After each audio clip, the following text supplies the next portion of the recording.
ராஜராஜ சோழன் நான், எனையாளும் காதல் தேசம் நீதான்.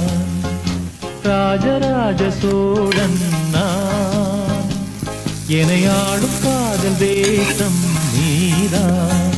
பூவே காதல் தீவே,